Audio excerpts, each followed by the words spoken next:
It's This Week in Penn State football. We are talking 4th of July fireworks, not the kind to fly in the air, though, but the kind that make Penn State football fans excited. We're going to look at the Nittany Lions, who could make this year's team even better, coming up next.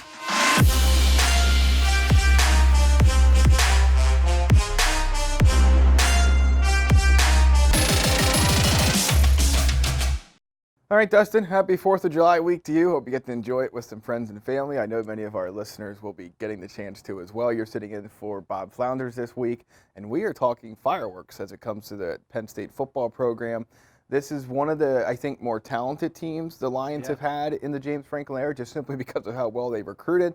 A lot of questions on offense, plenty of known commodities on defense who could make things really go well for the team this fall. But let's start out with the offensive side of the ball. Your pick for maybe a guy or two that's going to, make June fireworks in September when it comes to the 2019 season.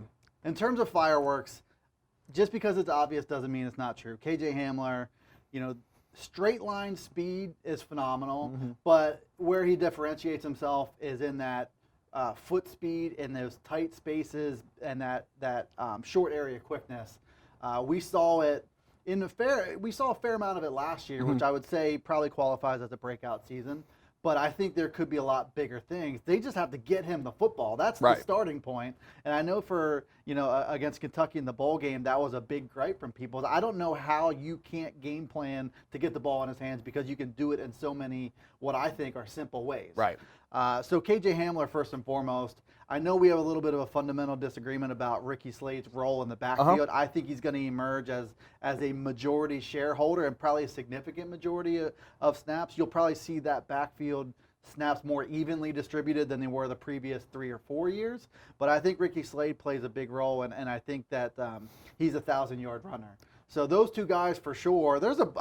How you define fireworks Pat Freiermuth is a guy who could catch double-digit touchdowns. Right. That's firework-ish to me. Absolutely. We're going to make up some words. Justin Shorter is a 5-star player who got derailed a little bit by injuries last year. I think, personally, he's the best vertical threat on the roster, and I think Sean Clifford is a better vertical passer than Trace McSorley was. So there's all kinds of different possibilities, which we touched on earlier in the week. The offense has some exciting potential, for sure. It really does. Yeah, two other guys to hit on, I think, going to that backfield picture.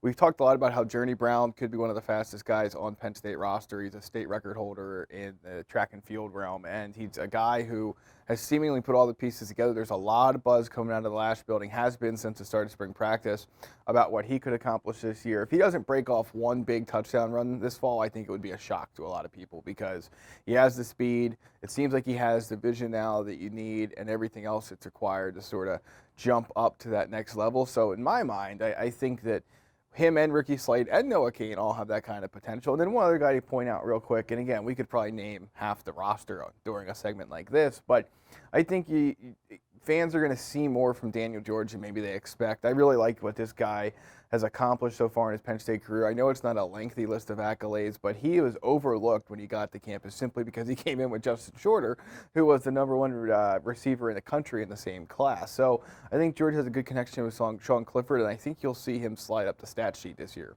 He's an unknown commodity and somebody that I would definitely contend that people like us aren't talking about enough.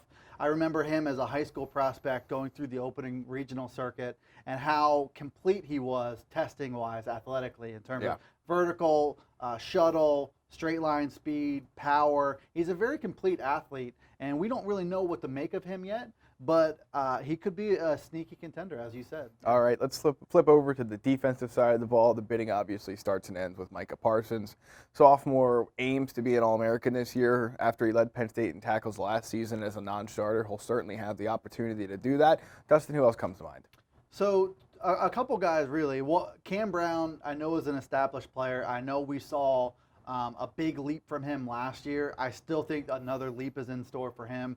What impressed me the most, a couple things really impressed me about him. Number one, being at 6'5", whatever he weighs, it's at 225 now. Yeah. He's a long guy that neither of us really fully agreed with him being a linebacker from the jump, but I think it's really paying off now. He's bigger and faster than he's been before, but the way they used him in space last year to trust him in coverage and the way that how physical he was really caught my attention last year, and I think you're going to see more, bigger, and better of that. And then Jason Oweh, If he runs anywhere near that 4.4 40-yard dash at 250-plus pounds, he has a chance to be very, very special. I don't know how much we're going to see of him early in the year, but I think it's undeniable that at some point in the 2019 season, he's going to turn a big corner, and he's going to be one of their most explosive players. Yeah, we probably shouldn't go too much further without mentioning Yetur Gross-Matos, the likely first-round draft pick, maybe as soon as next year's NFL draft.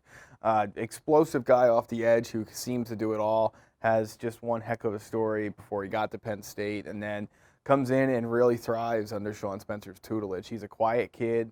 He doesn't make a lot of headlines or fireworks, if you will, to play along with his video, but his play does all the talking that needs to be done, and he's in for another huge season this fall.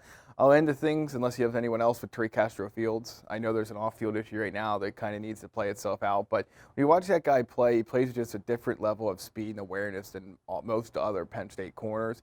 I think he could be in store for big fall as well. So if you look at Penn State's long/big cornerbacks, Amon Oruwariye, Christian Campbell, physically, just from a raw talent point of view, castro-fields is better than those guys. We'll see over the next year or two if that develops into him being a draft pick like they were. But right now, I think that has a chance to pay off big time. All right, it's This Week in Penn State Football. Enjoy the holiday weekend, everyone.